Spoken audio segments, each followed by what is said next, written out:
Le saviez-vous? Un chaton ne mange pas comme un chat adulte. Il est en pleine croissance, il dépense beaucoup d'énergie et son estomac est encore petit. Résultat, il a besoin de manger plusieurs fois dans la journée. Mais attention, à volonté ne veut pas dire remplir la gamelle dès qu'elle est vide. Le plus important est de mesurer la quantité totale prévue sur la journée et de la répartir en différents repas.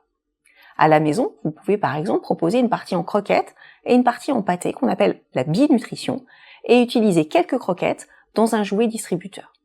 Cela l'occupe, ralentit la prise alimentaire et évite qu'il avale tout d'un coup.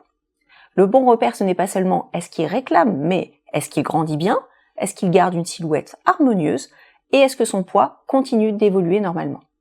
En cas de doute, demandez à votre vétérinaire de vérifier sa courbe de poids.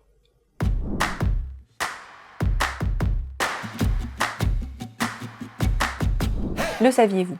Quand on adopte un chaton, l'une des premières questions est est-ce que je lui donne trop ou pas assez? La réponse commence souvent par le paquet d'aliments. En effet, il indique une quantité recommandée selon l'âge et le poids de l'animal, mais cette quantité reste une base de départ.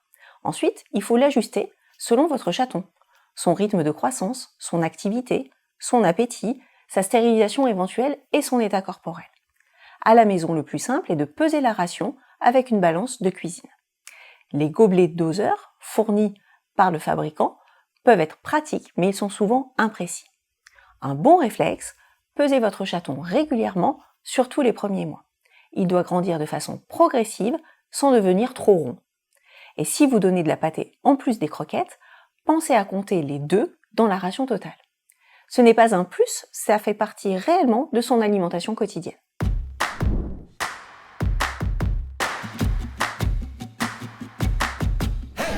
Le saviez-vous? L'image du chaton avec son bol de lait est très connue, mais elle n'est pas forcément une bonne idée. Un chaton très jeune a besoin du lait de sa mère ou d'un lait maternisé, adapté s'il est orphelin.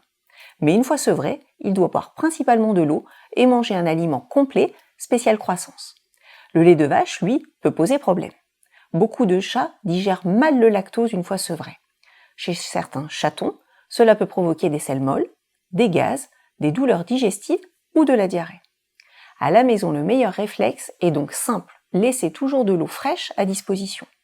Vous pouvez tester plusieurs gamelles, une fontaine à eau, ou placer l'eau loin de la litière et de la nourriture pour encourager votre chaton à boire.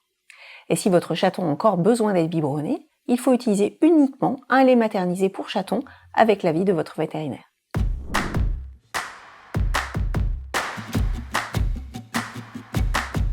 Le saviez-vous?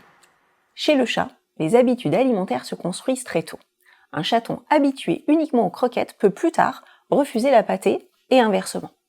C'est pour cela qu'il faut proposer une alimentation mixte dès le plus jeune âge.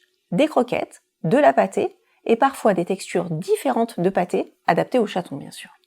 Cela aide votre chaton à accepter plus facilement les changements alimentaires dans sa vie future. La pâtée a aussi un fort avantage. Elle apporte beaucoup d'eau, or les chats sont de petits buveurs. Une partie humide dans la ration peut donc contribuer à une meilleure hydratation. Mais attention, pâtée plus croquette ne veut pas dire double ration. Il faut donc calculer l'ensemble de ces apports tout au long de la journée.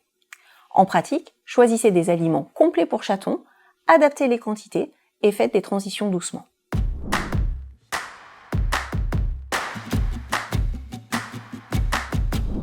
Le saviez-vous? Un chaton en croissance peut avoir un gros appétit. C'est normal. Il grandit, il joue, il explore, il dépense beaucoup d'énergie. Mais quand il miaule près de la gamelle, cela ne veut pas toujours dire qu'il manque de nourriture. Il peut aussi avoir appris que miauler déclenche une réponse.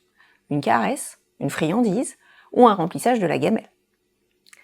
À la maison, le bon réflexe est de vérifier d'abord sa ration journalière. Est-ce qu'elle est adaptée à son âge, à son poids et à son aliment? Ensuite, au lieu d'ajouter systématiquement de la nourriture, proposez-lui de l'activité, des jeux, des cachettes, un jouet distributeur ou de petites séances d'interaction. Vous pouvez aussi fractionner sa ration en plusieurs petits repas, ce qui correspond beaucoup mieux au comportement alimentaire naturel du chat. Et si votre chaton réclame beaucoup, tout en maigrissant, en ayant des troubles digestifs, là il faut consulter rapidement.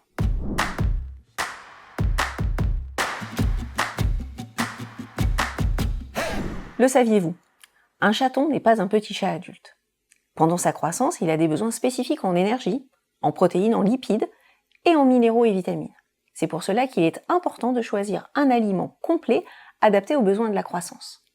Une alimentation adulte, donnée trop tôt, peut être bien moins adaptée à cette période de développement. Alors, quand faire la transition? Cela va dépendre de l'âge, du poids, de la stérilisation, de la croissance et des recommandations de votre vétérinaire. Chez beaucoup de chats, le passage vers l'aliment adulte se fait autour de la fin de la croissance, mais il ne faut pas le faire brutalement. À la maison, retenez surtout ceci: on ne change pas d'alimentation du jour au lendemain. On mélange progressivement l'ancien et le nouvel aliment en surveillant l'appétit et les selles. L'équipe vétérinaire peut vous aider à choisir le bon moment, surtout si votre chaton est stérilisé tôt ou s'il prend du poids trop vite.